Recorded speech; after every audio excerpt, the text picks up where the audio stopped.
नमस्ते, प्रणाम। मेरे यूट्यूब चैनल पे आप लोग का स्वागत है। और देखिए, मैं एक बहुत सुंदर सा विवाह गीत, बहुत दर्द भरा बेटी विवाह गीत सुना रही हूँ। आप लोग सुनिएगा, सुन के चैनल को लाइक, सब्सक्राइब, कमेंट ज़रूर करिएगा और बताइएगा कि मेरा गाना आप लोग को कैसा लगा। बहुत दर्द भरा बेटी विवाह गीत है। आप लोग सुनिएगा, सुन के चैनल को लाइक, सब्सक्राइब, कमेंट ज़रूर करिएगा।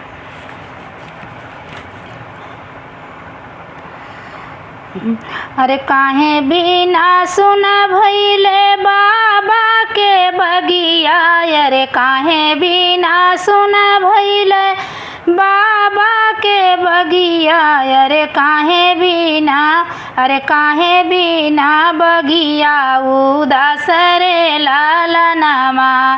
काहे बिना सुन भए बाबा के बखरिया, अरे काहे बिना सुन भए बाबा के बखरिया, अरे काहे बिना बगिया उदास रे लालनमा।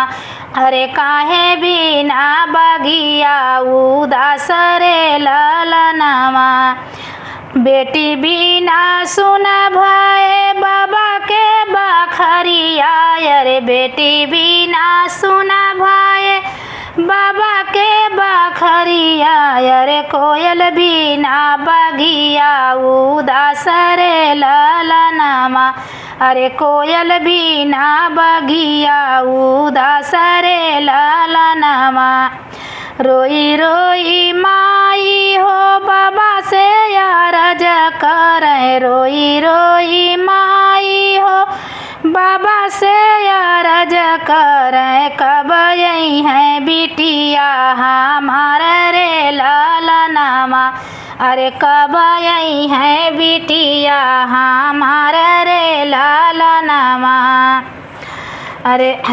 अरे लाग दे तू मोरी धाना सामना महीना माय, अरे लाग दे तू मोरी धाना सामना महीना माय, अरे बेटी के लेबै हम मांगाई रे लालनमा।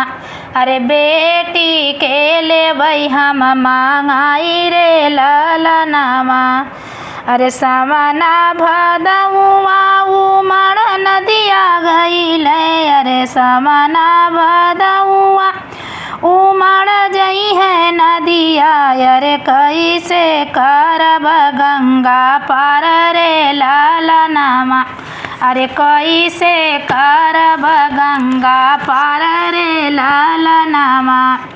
काठे के नैया बनैबै मोरी रनिया, अरे काठे के नैया बनैबै मोरी रनिया, अरे ओही चढ़ी गंगा पार होबै रे लालनमा। अरे ओही चढ़ी गंगा पार होबै रे लालनमा।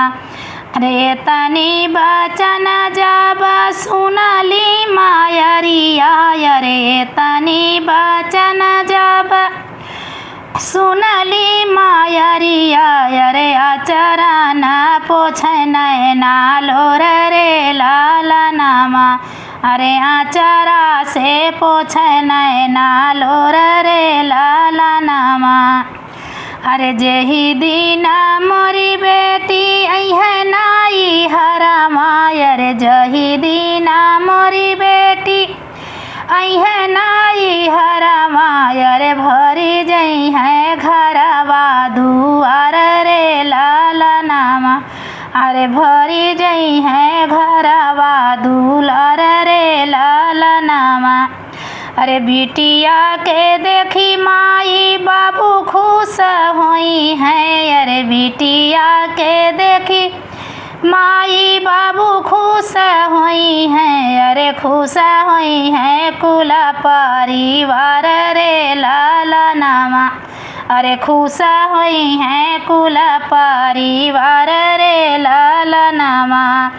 काहे बिना मोरे बाबा सुन बाबा खरिया, अरे काहे बिना बाबा ओ सुना बाबा खरिया अरे काहे बिना बगिया उदास रे लालनमा अरे काहे बिना बगिया उदास रे लालनमा। कैसा लगा मेरा विवाह गीत आप लोग सुन के कमेंट में ज़रूर बताइएगा। बहुत दर्द भरा गीत है।